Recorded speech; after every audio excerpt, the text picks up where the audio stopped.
Oke, kita ke materi ini. Yang pertama adalah sejarah mengenai tekstil. Jadi tekstil itu istilahnya dari apa ya? Dari manusia diciptakan itu seharusnya sudah membutuhkan sandang. Tapi kalau menurut sejarah yang tercatat itu ya evolusi manusia di Afrika yang tercatat itu bahwa manusia sudah membuat tekstil. Kemudian yang tercatat juga, kalau kalian pernah nonton SH ya, nonton kartun, itu juga di situ karakter manusianya juga sudah menggunakan pakaian, walaupun pakaian yang minim, tapi mereka sudah mulai menggunakan kulit dari kulit hewan. Jadi mereka memburu hewan, dagingnya dimakan, kulitnya digunakan untuk pakaian. Kemudian 13.000 sebelum Masehi, 9.000 sebelum Masehi, tercatat dalam sejarah agriculture. Kemudian hewan-hewan yang domestik, maksudnya yang di sekitaran manusia yang hidup berdampingan, itu juga diambil kulitnya untuk pakaian. Kemudian 7.000 sebelum Masehi juga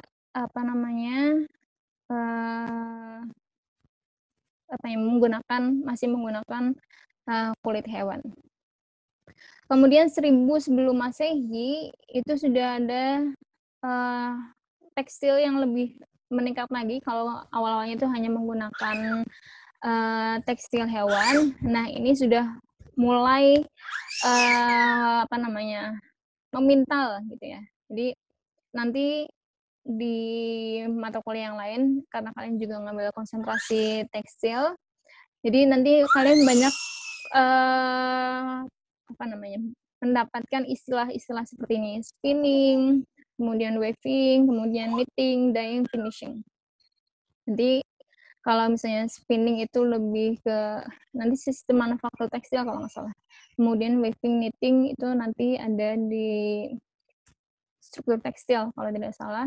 Kemudian pewarnaan, finishing, dan lain-lain. Jadi nanti bertahap. Jadi satu istilah itu bisa kalian pelajari satu semester kalau di dalam konsentrasi teknik tekstil.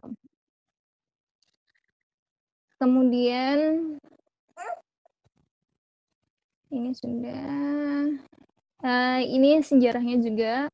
Jadi revolusi industri itu juga yang terkenal itu tahun 1775 sampai 1825. Ini lebih ke revolusi industri Amerika dan Eropa. Jadi sudah ada pabrik istilahnya seperti itu. Kemudian 1883 ini pertama kali serat buatan. Jadi yang sebelum-sebelumnya serat alam, misalnya dari sutra, kapas, dan lain-lain. Nah, ini 1883 dalam sejarah yang dicatat itu ditemukan serat rayon. Kemudian 1938 itu pertama kalinya juga ditemukan serat nylon. Ini mungkin tutupnya sebentar. Atas saja.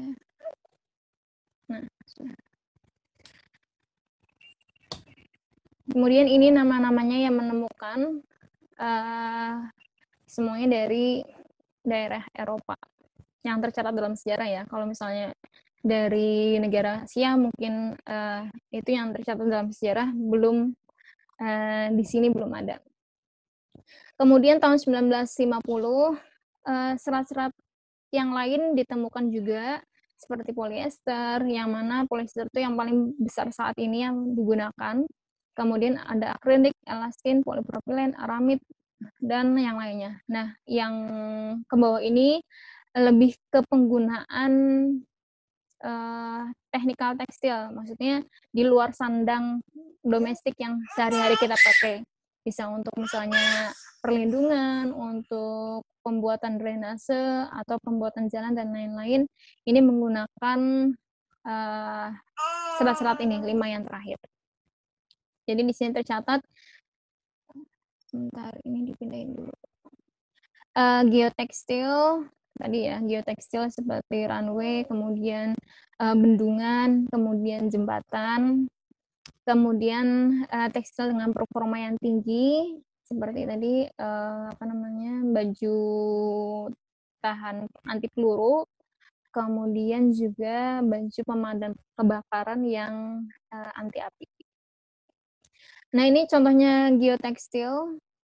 Nah, jadi geotekstil ini kayaknya kalian sudah pelajari di pengantar teknik tekstil. Geotekstil itu ya untuk yang berhubungan dengan mungkin lebih ke geoteknologi seperti pembuatan jalan, kemudian dalam sistem misalnya ada irigasi atau di sini untuk peninggian jalan, atau kalau kalian pernah lewat jalan tol yang baru itu kan di samping-sampingnya itu kan istilahnya mereka membuka bukit di tengah-tengah bukit. Nah, itu mereka juga menggunakan tekstil.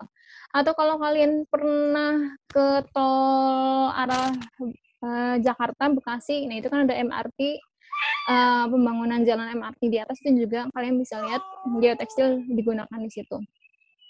Atau di sini misalnya kalau kalian pernah umroh misalnya, nah itu payung-payung yang digunakan di di Madinah misalnya contohnya, atau di Mina itu juga menggunakan geotekstil. Kalau ada pertanyaan disampaikan langsung aja ya, nggak apa-apa, di stop dulu nggak apa-apa. Kemudian ini tekstil yang lain yang tadi sudah ada juga di slide awal. Kemudian ini sejarah tekstil yang lebih lengkapnya mengenai teknologinya.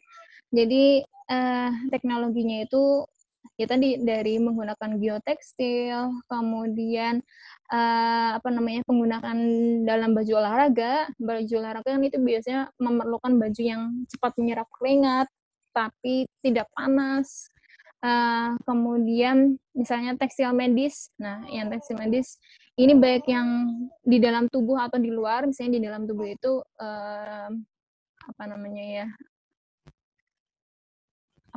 organ buatan. Contohnya di sini tendon buatan, kemudian ligamen atau arteris bahkan. Kemudian medical tekstil yang di luar, misalnya kalau sekarang kan ada APD, masker, kemudian full suit yang untuk medis, nah itu juga medical tekstil termasuknya. Kemudian komposit, nah ini kalau misalnya kalian kerja praktek di perusahaan roket seperti di Lapan atau perusahaan pesawat seperti Dirgantara, itu juga bisa masuk ke situ. Kakak kelas kalian juga banyak yang kerja praktek di bidang komposit. Kemudian teknologi recycling, kemudian CAD/CAM ini juga seperti kalau misalnya paling dasarnya itu kalau kalian dulu pernah belajar menggambar teknik atau semester kemarin mungkin ya sama Pak Doyono menggambar teknik juga ada CAD/CAM-nya. Itu yang paling dasar. Nanti ada CAD/CAM digunakan untuk desain 3D dan lain-lain. Kemudian integrasi dengan sistem elektronik, misalnya kita pakai baju ada sensornya. Misalnya kalau kita ngerasa panas, sensornya itu akan membaca jadi bajunya lebih adem atau dingin. Atau kebalikannya kalau misalnya kita merasa dingin, bajunya akan membaca sensor dan membuat baju kita menjadi hangat. Kemudian future masa depan nanti tekstil akan lebih ke bioteknologi, jadi gabungan teknologi bagaimana contohnya misalnya serat kapas tapi dia punya fungsi yang ada teknologi di dalamnya bagaimana kapas itu punya sifat seperti polyester misalnya seperti itu. Atau smart and intelligent textile. Jadi smart yang kayak tadi ada sensornya, bagaimana membaca panas dingin tubuh kita dan lain-lain. Kemudian ada nanoteknologi juga. Nah, nanoteknologi ini lebih advance lagi atau lebih tingkatannya lebih tinggi lagi nanti kalau kalian mungkin di tugas akhir atau ngambil S2 tentang nanoteknologi. Kalau sekarang kita hanya pelajari dasarnya saja. Kemudian ini yang tadi saya sampaikan, ada sensornya, jadi jaket dengan di dalamnya itu ada musiknya, jadi ada chipnya, jadi sudah tersambungkan di sini misalnya. Atau misalnya sekarang pakai Bluetooth dan lain-lain, jadi sudah terintegrasikan di dalam jaket. Kemudian ini adalah jenis-jenis serat yang sekarang ini 2015 ya, ini datanya. Jadi serat-serat yang banyak digunakan, seperti yang tadi saya sampaikan, polyester itu yang paling tinggi, yang paling banyak digunakan sampai sekarang. Karena yaitu kemudahan di industrinya, kemudian kemudahan pengolahannya, murah jadinya. Jadi diprediksikan sampai 2030 dia tetap polyester yang paling tinggi. Kecuali ada invention atau penemuan serat lain yang mungkin lebih ramah lingkungan juga, siapa tahu ya, barangkali mungkin dari kalian, di antara kalian suatu saat ada yang jadi ilmuwan tekstil kemudian menemukan serat baru yang lebih ramah lingkungan dan murah, gampang, dan lain-lain, itu mungkin bisa mengubah chart atau grafik ini. Tapi sementara diprediksikan itu polyester, kemudian dari serat alamnya itu ada cotton masih, karena belum ada yang bisa menggantikan cotton dari hal mudah digunakan, kemudian menyerap keringat dan lain-lain, itu masih cotton nomor 1. Kemudian ini konsumsi dunia, ini data 2011. Jadi synthetic fiber, serat sintetik atau serat buatan, kemudian serat selulosik dan serat alami. Nanti kadang serat selulosik itu digabung, ada yang natural atau alam, ada yang sintetik. Nanti pembagiannya akan kita pelajari pertemuan minggu depan. Baik, sampai sini ada pertanyaan? Kalau tidak ada, jadi saya usahakan kalau pertemuan sinkron itu sebentar-sebentar saja ya, karena menurut data kalau misalnya kita pertemuan sinkron itu memakan data yang banyak bagi kalian mungkin yang hanya menggunakan data telepon dan misalnya seminggu kalian perkuliahan ada 7 perkuliahan atau 5 perkuliahan kan, kalau kalian tidak kuotanya terbatas kan sayang. Kalau syukur-syukur kalau kalian di rumah misalnya berlangganan IndiHome dan lain-lain seperti itu. Kalau dosen kan kebanyakan pakai IndiHome jadi mereka tenang, tapi kalau saya khawatir teman-teman di sini hanya mengandalkan kuota.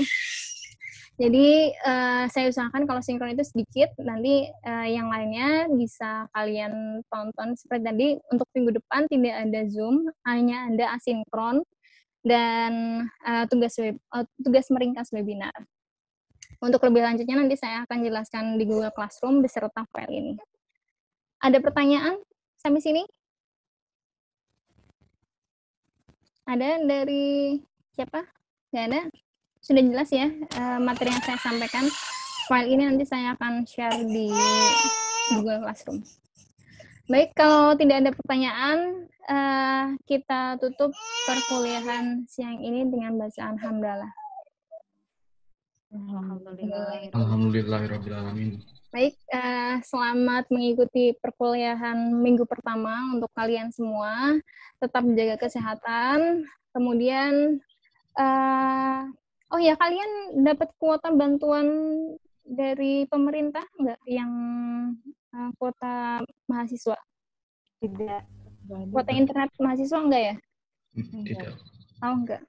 Atau kuota bantuan internet dari UII yang potongan SPP atau apa gitu katanya? Iya, dapat kan? Mendaftar, kalau nggak salah di awal-awal dulu ada pendaftaran kalau misalnya. Itu dapat. Itu ya, dapat. Ya sudah. Baik, kalau tidak ada pertanyaan dan sekali lagi jaga kesehatan, tetap patuhi protokol kesehatan. Kemudian kita akhiri. Wabillahi taufiq wal hidayah. Wassalamualaikum warahmatullahi wabarakatuh. Waalaikumsalam warahmatullahi wabarakatuh.